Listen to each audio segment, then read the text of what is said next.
우리가 하나님의 말씀을 잘 이해하려면 그 말씀이 주어져 있는 배경과 상황을 무시해서는 안 될 것입니다. 여러분, 구약에 있는 이스라엘 사람들에게 예수님이 제사장이십니다, 예수님이 대제사장이십니다 이렇게 말한다면 그 당시의 사람들은 대부분 무슨 뚱딴지 같은 소리를 하느냐 이렇게 대답을 할 수밖에 없습니다. 왜냐하면 사람들은 예수님이 예루살렘 성전에서 제사장 역할을 한 모습을 본 적이 없습니다. 또 제사장은 아론의 자손 중에서 되는 것이다 라는 생각들을 가지고 있는데 예수님은 아론의 자손이 아닙니다. 이렇게 생각해 보면 예수님이 대제사장이시다라는 말씀은 도저히 그들로서는 이해가 되지 않는 헛소리에 불과하게 됩니다. 그런데 히브리서 기자는 우리의 예수님이 영원한 대제사장임을 알게 하고자 했습니다. 그래서 오늘 말씀을 통해서 하나님의 뜻을 전달하고 있습니다. 여러분, 우리는 예수님을 그리스도라고 고백합니다. 크리스찬들은 예수님이 그리스도십니다 이렇게 고백하는 사람들입니다. 히브리어로는 메시아고 그리고 헬라어로는 그리스도입니다. 그 그리스도라는 말 속에 들어있는 의미는 한번 따라 하실래요? 기름 부음을 받은 자. 그런 뜻이 들어있습니다. 옛날 이스라엘에서 어떤 사람들이 특별한 자리에 앉게끔 하기 위하여 위임을 할 때에는 그들의 머리에 올리브 기름을 부어서 증표를 삼는 예식을 행했습니다. 그 대상들이 누구냐면 바로 왕, 선지자, 제사장, 이렇게 세 위치에 있는 사람들에게 기름을 부어서 그들의 자리를 확인하고 또 그들을 그 위치에 임명하게 되었습니다.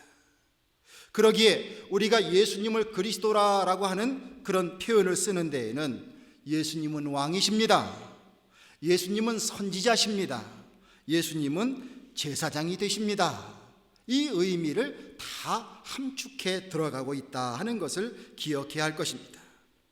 우리는 신앙적으로 예수님을 이 세상의 참된 통치권을 가지신 평화의 왕이고 만왕의 왕이라고 고백을 하고 있습니다.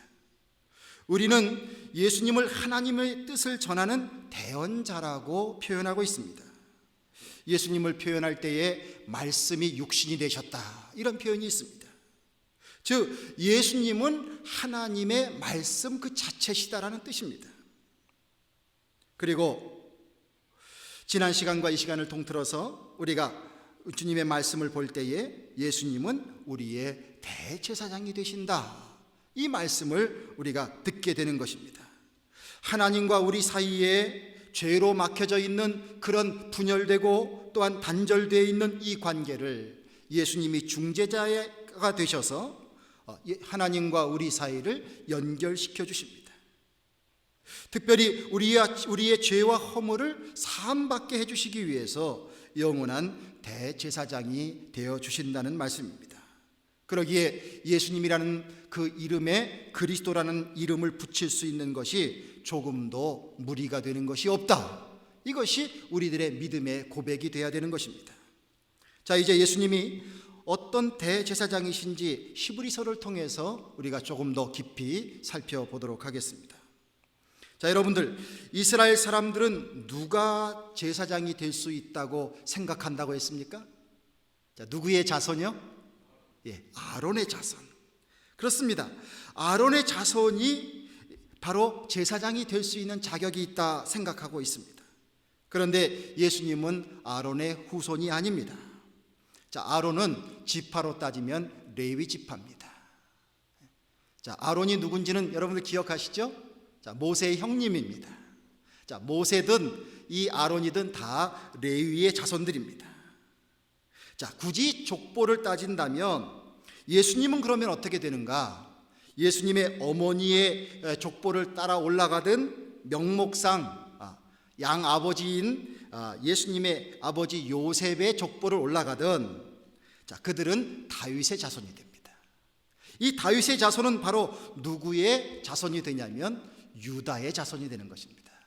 자, 그러니까 예수님은 바로 아론의 자손이 아니라 바로 이 유다 지파를 달리하는 그 혈통을 예수님의 몸에 지녔다는 사실입니다.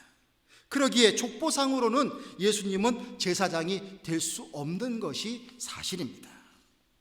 그런데 그럼에도 불구하고 예수님이 제사장이다, 그 근거가 있다는 거예요. 그것을 말씀해 주고 있는 거예요. 4절에 말씀하는 것처럼 제사장은 아무나 되는 것이 아닙니다. 하나님께서 제사장 아론을 통하여 그의 자손들을 통하여서 제사장이 되게 해주실 때에 하나님의 부르심이 아론에게 임했다는 것입니다. 자, 이 말씀 속에서 우리가 하나 깨달아야 될 것은, 그렇구나, 이 제사장은 무슨 투표로 되는 것도 아니고 무슨 학위로 되는 것도 아니고 무슨 돈으로 되는 것도 아니고 하나님께서 불러주시는 부르심을 통해서만 제사장이 될 수 있는 것이구나 하는 것을 깨닫게 됩니다. 5절 6절 말씀 속에 너는 내 아들이니 내가 오늘 너를 낳았다, 하나님께서 예수님을 부르고 계신다는 것입니다. 내가 영원히 멜기세덱의 반차를 쫓는 제사장이라, 하나님께서 친히 예수님을 제사장으로 불러주셨다는 거예요. 그러기에 제사장이 갖춰야 할 하나의 요건, 제사장은 하나님의 부르심을 입어야 된다고 하는 이 요건을 예수님이 지금 갖추고 있습니까? 아닙니까? 갖추고 있는 것이죠. 그러기에 예수님은 제사장이 될 수 있다 하는 것입니다. 자, 그런데 이 말씀 속에 내가 영원히 멜기세덱의 반차를 쫓는 제사장이라, 이런 말씀이 나오게 됩니다. 그러면 우리는 궁금증을 가져야 되겠죠. 멜기세덱이 누구지? 도대체 그가 누구야? 하는 의문점이 생길 수 있게 됩니다. 예수님은 아론의 혈통이 아닌데 제사장을 만들어 주십니다. 그런데 멜기세덱이라는 반차를 쫓는다, 이렇게 말씀하고 있습니다. 멜기세덱에 관한 말씀은 창세기의 아브라함의 가나안 이주 사건과 연결이 되게 됩니다. 창세기 14장을 보면 멜기세덱은 살렘의 왕이며 제사장이라, 이런 표현을 하고 있습니다. 살렘은 예루살렘의 옛 지명입니다. 자, 그곳의 왕이었고 그곳의 제사장이었습니다. 자, 아브라함이 소돔에 거주하고 있던 조카 롯이 재물을 다 빼앗기고 포로로 붙잡혀갔다라는 소식을 듣게 됩니다. 자, 이 소식을 듣게 된 후에 아브라함은 전쟁을 나가게 됩니다. 자, 그때 롯을 포로로 잡고 롯이 가지고 있던 모든 것을 빼앗았던 그돌라 오멜과 또 그와 함께한 여러 왕들이 있었습니다. 이 사람들을 다 파했습니다. 이겼습니다. 그리고 이제 다시 돌아오게 될 때에 멜기세덱이 소돔 왕들과 함께 아브라함을 마중 나갑니다. 그래서 아브라함을 축복하고 있어요. 창세기 14장 18절에서 20절을 보면 그 내용이 이제 쭉 나오게 되는데요, 이런 내용이 들어 있습니다. 자, 멜기세덱은 지극히 높으신 하나님의 제사장이었는데 떡과 포도주를 가지고 나와서 이제 이 아브라함에게 말을 하는 것입니다. 천지의 주제시여 지극히 높으신 하나님이여 아브라함에게 복을 주옵소서. 너희 대적을 내 손에 붙이신 지극히 높으신 하나님을 찬송할지라, 이렇게 말씀하고 있습니다. 아브라함을 축복하고 그를 신앙적으로 이끌고 있는 것입니다.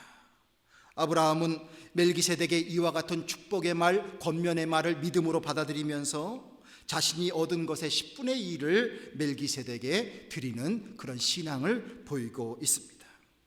여러분, 아브라함이 아주 신앙의 불모지로 이주해 간 것이다라는 생각을 혹시 여러분들이 할 수 있었을지 모릅니다. 그러나 이미 가나안 땅에는, 특히 살렘에는 이미 하나님께서 세우시는 멜기세덱이라고 하는 제사장이 있었다는 것입니다. 그를 통해서 아브라함은 그의 신앙이 성장되고 또한 축복도 받는 은총을 지금 받고 있다는 것을 기억해야 할 것입니다. 인간에겐 혈통이 중요하죠. 그렇지만 하나님의 계획 속에 부름을 받은 자가 하나님의 제사장이 될 수 있다라는 것을 우리가 깨달을진데, 예수님이 하나님의 부르심으로 영원한 제사장이 되는 것은 하나도 하자가 없는 일인 것입니다. 여러분들은 훌륭한 믿음의 조상이 되어야 할 것입니다. 그러나 하나님의 역사하심과 사람을 세우시는 그런 모든 과정을 인간적인 혈연, 학연, 지연 이것 때문에 우리가 선입견을 가지고 막아서는 안 될 것입니다. 하나님께서 이미 멜기세덱이라고 하는 사람을 택하셔서 그를 제사장으로 세우셔서 이미 쓰고 계셨다는 거예요. 그러니까 아론이나 아론의 후손만 제사장이 될 수 있었던 것이 아니라는 사실입니다. 많은 학자들은 멜기세덱이 그리스도의 모습을 예표하고 있다라고 말하고 있습니다. 히브리서 7장을 보면 이렇게 표현하고 있습니다. 그의 이름은 의의 왕이요 평강의 왕이요 아비도 없고 어미도 없고 족보도 없고 시작한 날도 없고 생명의 끝도 없어서 하나님의 아들과 방불하여 항상 제사장으로 있도다, 이렇게 말하고 있습니다. 멜기세덱이 떡과 포도주를 준비해서 아브라함을 가서 맞이하고 그를 격려했던 모습은 여러분들 어떤 모습이 연상됩니까? 예수님께서 십자가에 달려 돌아가시기에 앞서서 풀이 죽어 있고 어찌할 바를 모르고 있는 제자들을 부르셔서 마지막 만찬을 하면서 그들에게 떡과 포도주를 주시면서 그들을 위로하시고 그들로 하여금 그리스도의 존재를 기념하게끔 그렇게 해주시는 이 예수님의 모습, 이 예수님의 모습과 너무나 흡사하지 않습니까? 자, 그래서 많은 성경학자들은 멜기세덱의 그 모습은 바로 장차 오실 예수님을 미리 나타내고 있었다라고 말들을 하는 것입니다. 본문 10절에 분명히 예수님은 멜기세덱의 반차를 쫓은 대제사장이다, 이렇게 말씀하고 있습니다. 자, 이런 것을 참고해 볼 때에 예수님을 한낱 나사렛 목수라든지 그저 예수님을 훌륭한 인격자라든지 성인으로 보려고 했던 그 이스라엘 사람들의 그 관점을 우리는 뛰어넘는 믿음을 가져야 될 줄로 믿습니다. 히브리서 기자가 이것을 우리들에게 알려주고 있는 것이에요. 예수님은 진정한 대제사장이 되기에 충분하신 분이십니다. 그러므로 그 대제사장 되신 예수님을 믿고 하나님 앞으로 나아가십시오. 이것을 우리들에게 일러주고 있습니다. 예수님의 이와 같은 완벽한 대제사장의 역할을 하실 수 있었던 것은 이와 같은 것뿐만이 아니라 예수님에게 또 하나의 아주 귀한 모습이 있었습니다. 여러분들, 예수님은 우리와 같이 이 땅에 오셨기 때문에 육체를 입으셨습니다. 예수님도 희로애락을 경험하시는 분이라는 겁니다. 그런데 7절을 보면 예수님은 자신의 십자가의 죽음을 앞에 놓고서 하나님께 심한 통곡과 눈물과 간구와 소원을 하나님께 드렸다, 이렇게 말하고 있습니다. 여러분, 누군가가 우리가 살다 보면요, 누군가가 우리의 아픔과 고통을 대변할 자가 필요합니까? 필요하지 않습니까? 우리의 아픔과 고통과 때로는 억울함을 대변해 줄 자가 필요합니다. 때로는 법적인 문제가 되면 변호사를 찾는 그런 일들이 되겠죠. 그런데 나의 그런 상황을 대변해 주어야 될 자가 나의 아픔과 고통을 잘 이해하지 못하는 사람이라고 하면 여러분들 어떻게 하겠습니까? 제사장은요, 사람들 각자가 가지고 있는 연약함, 그들의 지은 죄, 이것을 마치 자신이 지은 죄처럼, 자신이 겪고 있는 연약함처럼 그것을 그의 마음속에 담아서 하나님 앞에 정성스럽게 대신하여서 제사를 드리며 하나님, 이 불쌍한 자의 이 연약함을 용서하여 주시옵소서. 이 마음으로 주님 앞에 나가는 것입니다. 어떤 경우는 죽음을 무릅쓰고 하나님 제발 용서해 주세요, 하나님 제발 살 길을 열어주세요, 하나님 구원해 주세요, 이 마음을 가지고 주님 앞에 나가는 겁니다. 이게 제사장의 역할이에요. 자, 그런데 나의 고통과 아픔과 슬픔과 그 인간의 고뇌를 만약에 누가 몰라준다고 하면 그 사람이 우리의 진정한 대변자가 될 수 있겠습니까? 나는 정말 아파서 병원을 찾아갔는데 의원이 나의 아픔을 이해도 못하고 알아주지도 못하고 나를 마치 돈벌이의 수단으로만 생각한다면, 여러분들 어쩌다 한 번은 그 병원에 갔을지 모르지만 그 다음 발길을 그곳으로 또 향하시겠어요? 저희 아버님은 협심증이라고 하는 그 병이 있으십니다. 물론 이 혈관이 다 막히셔서 관상동맥 그 뚫는 수술을 대수술도 하셨지만 그것이 생기기 전에도 가끔씩 협심증이 있으셨어요.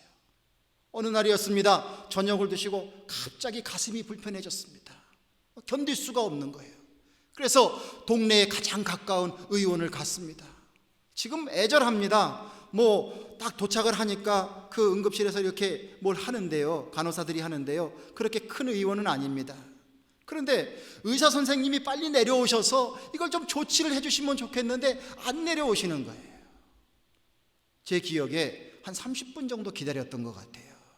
의사 선생님이 한 건물에 이렇게 한 5층짜리 건물인데 거기 꼭대기에 집이 있어서 거기 살고 계셨거든요. 근데 안 내려와요. 저희한테 그런 말을 안 했으면 참 좋았을 텐데 지금 식사 중이라서 못 내려오신대요. 30분 만에 내려오셨습니다. 그래도 감사한 것은 저희 아버지가 그 시간에 돌아가시질 않으신 거예요. 근데 어쨌든 본인도 괴로웠고 옆에서 지키고 있는 가족들도 얼마나 괴로웠는지 모릅니다. 30분 만에 내려오셔가지고 이렇게 몇 가지 하든지 여기서는 이거 제대로 못하겠는데요, 저기 세브란스 병원 빨리 가세요, 이러고서 그렇게 어레인지를 해주시더라고요. 얼마나 섭섭했는지 몰라요. 제 기억으로 거기서 저도 그 이후에 여러 몇 해 더 살았는데 그 이후로는 그 병원을 가지 않았습니다. 여러분들, 만약에 나의 아픔을 이해할 수 없는 자가 나의 아픔을 대변해요? 그게 가능합니까? 대변해 줄 수 있는 사람이 됩니까? 그거는 그럴 수 없는 거예요. 고생이 뭔지 모르는 사람이, 마음의 고통을 이해할 수 없는 사람이 어떻게 우리의 고통을 대변할 수 있겠습니까? 그런 사람의 입에서 나오는 말은 돈 있으면 빵 사 먹으세요, 이런 말 나오는 겁니다. 쌀 없으면 라면 사 먹으세요, 이런 얘기 나오는 겁니다. 요구하는 거 다 들어주면 벌은 나빠집니다, 이런 얘기밖에 나올 수 없는 것입니다. 여러분들, 그런데 우리가 그리스도로 믿고 있고 우리의 대제사장이 되어 주신다는 예수님은 순종으로 친히 고생길을 피하지 않으셨습니다. 자기 희생을 통해서 하나님 앞에 최선을 다해서 기도했지만 예수님 자신도 육신을 입고 있는 분으로서 하나님 앞에 애절하게, 주여 제가 이 길을 걸어야 됩니까? 이 십자가를 져야 됩니까? 눈물로써 주님 앞에 기도했지만, 그러나 예수님은 하나님께서 주시는 그 말씀을 순종하면서 그 고생길을 피하지 아니하시고 자기 희생으로 십자가의 길을 걸으셨고, 그것을 통해서 우리를 구원하여 주시는 구원의 길을 열어주셨다는 것입니다. 예수님을 순종으로 따르는 모든 사람에게 신정한 소망이 되어주시는 모습을 보여주셨습니다. 여러분들에게 여쭤보겠습니다. 여러분들, 우리 예수님이 우리의 진정한 대제사장이 되실 자격이 있으십니까? 없으십니까? 있으시죠? 우리와 같이 고통을 겪으시고 어려움 속에서 결단하시고 하나님께 순종함으로써 그런 모든 사명을 감당해 주신 그 예수님이 바로 우리의 그리스도십니다. 여러분들, 이런 그리스도를 우리의 대제사장으로 모셨습니다. 우리의 스승으로 모셨습니다. 조금 힘들어도 어려워도 잘 참고 견디면서 주님과 함께 끝까지 믿음의 길을 잘 걸으시는 여러분들과 제가 되기를 간절히 바랍니다. 11절 이하에 보면 초대 교인들 가운데에서 안타까운 상황에 직면한 사람들이 있었다라고 했습니다. 그들도 한때는 은혜 받은 사람이었고 열심히 있는 사람들이었어요. 그런데 그들의 신앙과 연륜과 시간을 생각해 보면 이제는 의연한 믿음이 있는 아주 신앙적인 성인들이 되어 있어야 할 터인데, 학생이 아니라 스승의 위치에 서 있어야 하고, 물론 음식을 먹는 사람이 아니라 단단한 음식도 소화해낼 수 있을 만한 그런 신앙적인 사람이 되어야 하건만은 그렇지 못한 사람들이 많이 있었다는 것입니다. 지금 초대교회는 비상이 걸렸습니다. 하나님의 뜻, 주님의 복음의 사역을 위해서 목숨을 걸고 달려가야 되는데, 자, 그런 주님의 복음의 사역을 위하여서 헌신되는 사람이 있는가 하면, 이전에는 뭔가 하는 사람 같았지만 다시 침륜에 빠져서 날 좀 도와주세요, 날 좀 돌아봐 주세요, 그리고서 손을 내미는 어린아이와 같은 사람들이 생겼다는 거예요. 자칫 잘못하면 그나마 가진 믿음도 다 내동댕이 칠 만한 사람들이 생겨나게 되었다는 것입니다. 이유가 뭘까? 도대체 왜 그럴까? 왜 믿음이 성장하지 못했을까? 왜 아직도 어린아이처럼 달라고 손을 내밀어야 되는 그런 사람에 머무르게 됐을까? 13절 14절을 보면 대저 젖을 먹는 자마다 어린아이니 의의 말씀을 경험하지 못한 자요 단단한 식물은 장성한 자의 것이니 저희는 지각을 사용함으로 연단을 받아 선악을 분별하는 자들이니라 라고 말씀하고 있습니다. 여러분들, 이 말씀을 대하면서 우리 자신들을 한번 돌아보게 됩니다. 여러분, 우리는 신앙적으로 어린아이입니까? 아니면 어른입니까? 우리는 신앙적으로 학생입니까? 아니면 선생님입니까? 나는 신앙적으로 지금 어디까지 성장했습니까? 나의 그동안 믿음 생활 해왔던 모습을 바라다 볼 때에 나는 지금 어디까지 자라 있어야 됩니까? 그런데 현실은 어디까지입니까? 13절의 말씀 속에 젖을 먹는 자마다 어린아이라 라고 말했습니다. 젖과 같은 말씀만 좋아하면 어린아이에 머무를 수밖에 없습니다. 복 받으세요. 잘 되실 거예요. 형통하세요. 당신이 최고입니다. 당신은 사랑받기 위해서 태어났습니다. 참 잘했어요. 괜찮아요, 괜찮아요. 자, 이런 말씀들은 젖과 같은 말씀들입니다. 그런데 이것만을 좋아하고 이것만을 듣기 좋아한다면 우리는 그저 늘 젖을 사모하는 사람일 수밖에 없습니다. 그런데 하나님께서 우리에게 주시는 말씀 가운데는 이런 젖과 같은 말씀만 있는 것이 아닙니다. 때로는 딱딱한 음식과도 같은 것이 있어요. 헌신하세요. 회개하세요. 용서하세요. 희생하세요. 잘 참으세요. 십자가를 지세요. 순교할 각오를 하세요.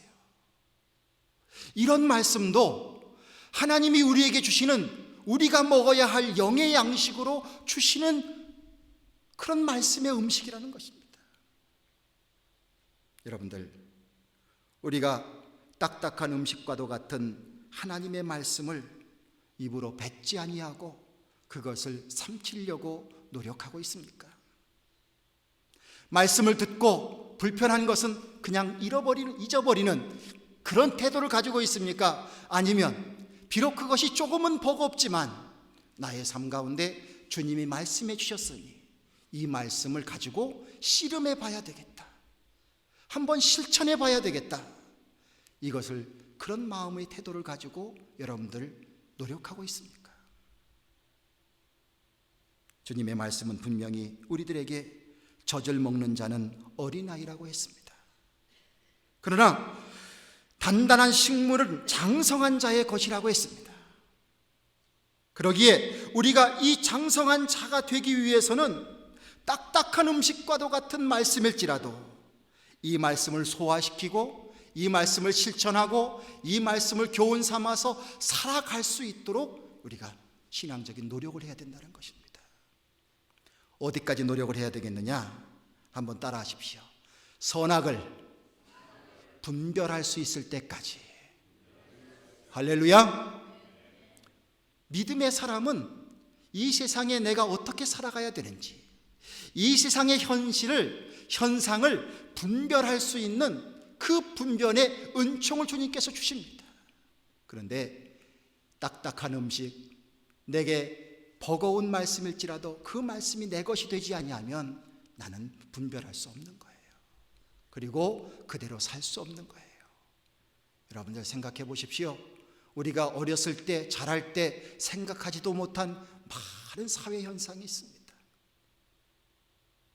자, 여러분들은 어떻게 반응하고 있습니까? 무엇을 기준으로 반응하고 계십니까? 어떤 것은 수용하고 어떤 것은 거부하실 수 있습니까? 이런 것들을 해나가는 기준이 무엇입니까? 혹시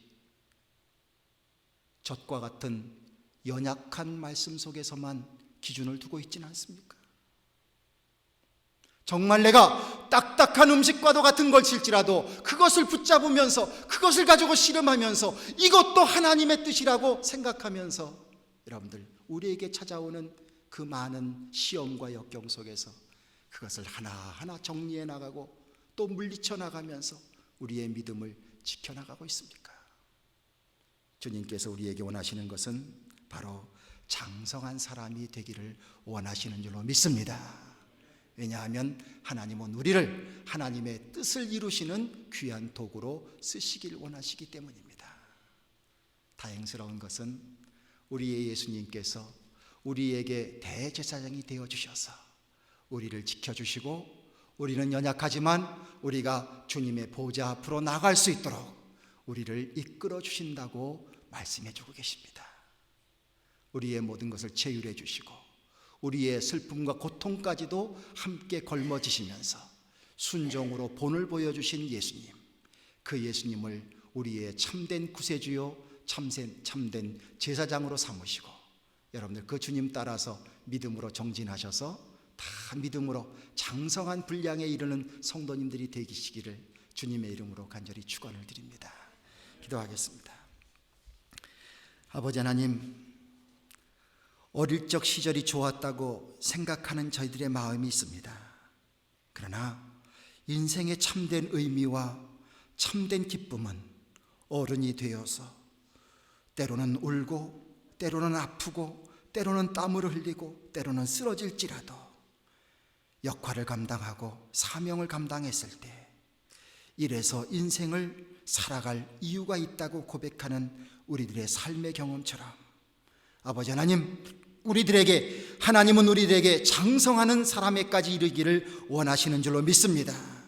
아버지 하나님, 그런 신령한 신앙적인 목표를 가지고 정진해 나갈 수 있도록 도와주시고 우리에게 모범이 되어주시고 대제사장 되어주신 예수님을 본받아서 주여 더욱더 하나님의 뜻에 순종하며 주께서 주시는 능력으로 모든 일 잘 감당해서 아버지 하나님의 뜻을 이루어드리고 주님의 축복받고 사랑받고 그리고 주의 역할을 감당하여 우리의 삶의 진정한 의미를 느낄 수 있는 우리 모두가 될 수 있도록 도와주시옵소서. 아버지 하나님, 주세요 주세요라고 고백하는 믿음에서 주님의 능력을 믿습니다. 주님 나누어 주고 싶습니다. 쓰임받고 싶습니다. 주님 저를 사용하여 주세요.